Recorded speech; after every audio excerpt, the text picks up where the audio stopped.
In this video, I'm going to talk about the feeling of it's too late, the mindset that makes you procrastinate on your plans or struggle to stay consistent. Then I'll share how I overcame this fear of feeling like it's already too late using this habit tracker. If you're someone who struggles with this myth of I'm already too late, and that thought keeps you from starting or sticking to your goals, just like I was back then, I hope what I'm about to share in this video helps debunk that myth and encourages you to start your own journey, even if it's with small steps at first. Then, without further ado, let's get to it.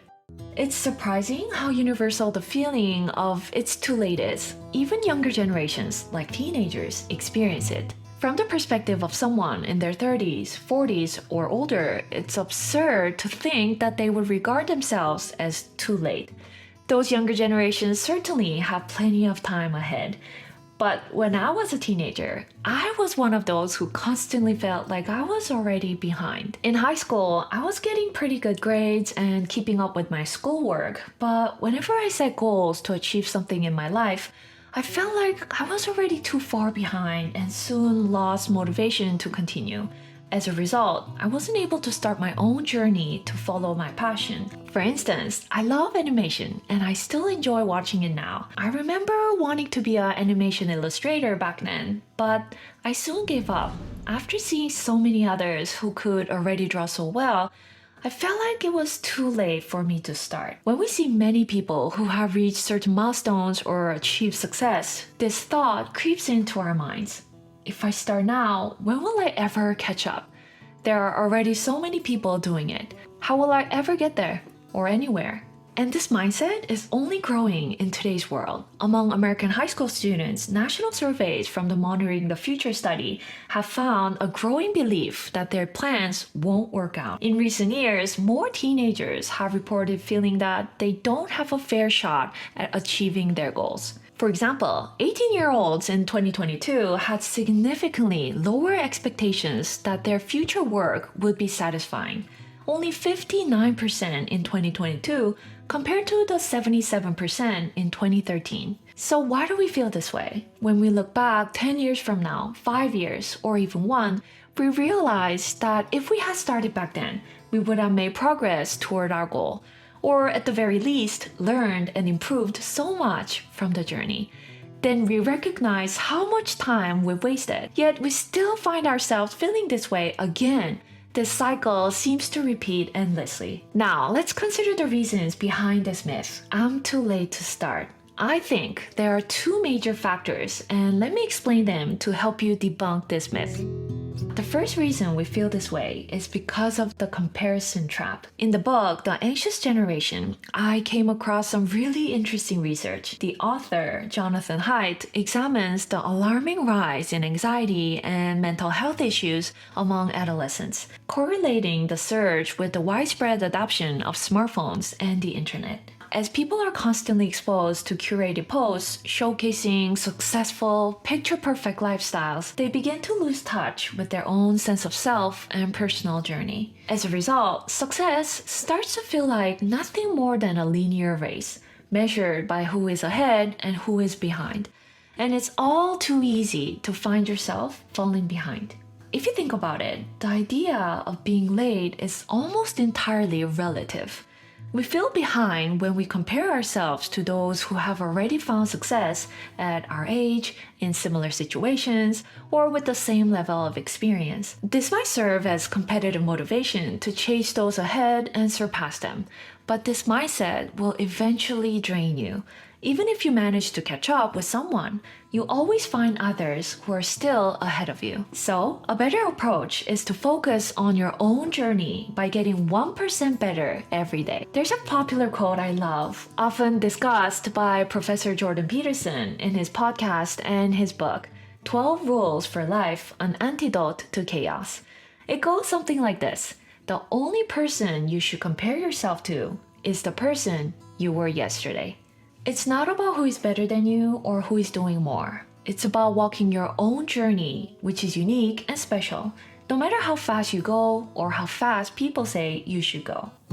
It was a liberating feeling when I first learned the idea that only person I should compare myself to is who I was yesterday.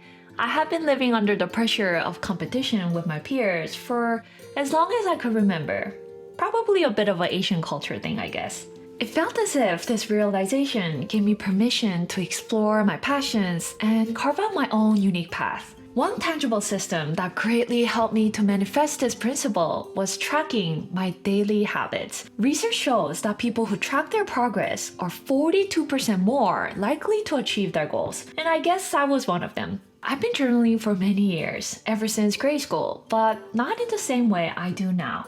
A few years ago, I started using a bullet journal, which eventually led me to create my own 5-part journaling system, the one I use today. Journaling this way was a breakthrough moment for me that allowed me to stay truly consistent in learning and growing, both personally and professionally. So this is the habit tracker, which I check every day as a part of a 5-part journal. These habits are the daily actions I set for myself to achieve my goals. As you can see, if I complete an action, I fill in the circle completely.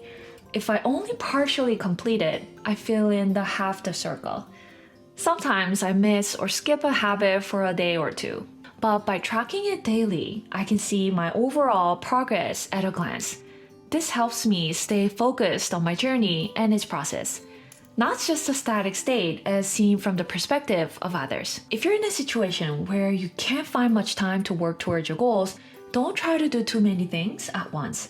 Start with one small habit and make it a routine, either in the evening after work or in the early morning before your day starts. Once it becomes a natural part of your routine, gradually increase the number of habits you can fit into the time you have. I can genuinely say that this system has helped me to stay consistent and improve by 1% each day. The best part for me is that it doesn't take much time, which means it's friction-free.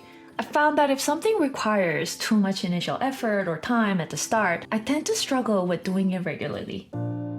As I reflected on then why tracking my daily habits has been so helpful for me, I realized that another reason is it shifted my focus to the process, not solely the outcome. People with an outcome-oriented mindset focuses only on the end result rather than the process, whether it's the perfect body they aspire to, the successful business they want to build, or the ideal happy marriage they envision. However, people with a growth-oriented mindset value the journey itself. They find joy in the progress in the process rather than obsessing over the outcome. In life, achieving anything doesn't happen overnight. That means 99% of our lives are spent in the journey, not at the finish line. If our value system is based solely on the moment we reach our destination, we miss out on so much that we could appreciate and enjoy along the way. My eldest son wants to be a soccer player, and we want to support him in every way we can. And we are.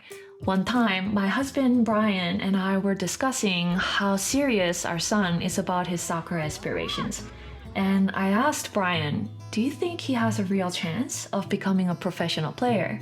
My husband's response made me reflect on the significance of the process, not just the result. He told me, of course, we'll support him in every way possible for his future career.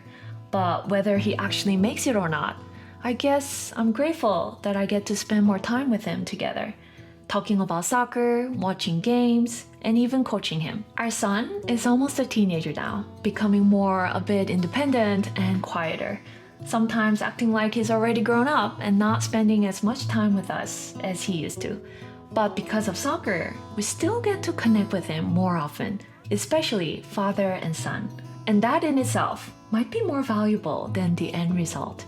I'm not saying the result isn't important, but if you let the mindset of focusing too much on the outcome steal the joy of progress and the value of the process, there's a higher chance the result won't come either. So whenever I check off my habit tracker in the evening, it helps me shift my focus to progress. As I fill in the circles, it feels like I'm rewarding myself, kind of like getting a "you did a good job" sticker, reminding me that I've improved by 1% today. Don't focus too much on the end result to the point where it burdens you. even if you're uncertain about how things will turn out. Instead, focus on the value in the process, like learning and growing. Remember, enough falls will eventually teach you how to ride a bike properly. If you want to learn more about the 5-Hour Journal I'm currently using in detail, watch this video. I'll leave the link in the description. I just want to express my gratitude to you for all the kind comments and for supporting my channel by clicking the like and subscribe button. It really means a lot to me and helps me share more videos like this. Thanks again for watching, and I'll see you in the next one. Bye!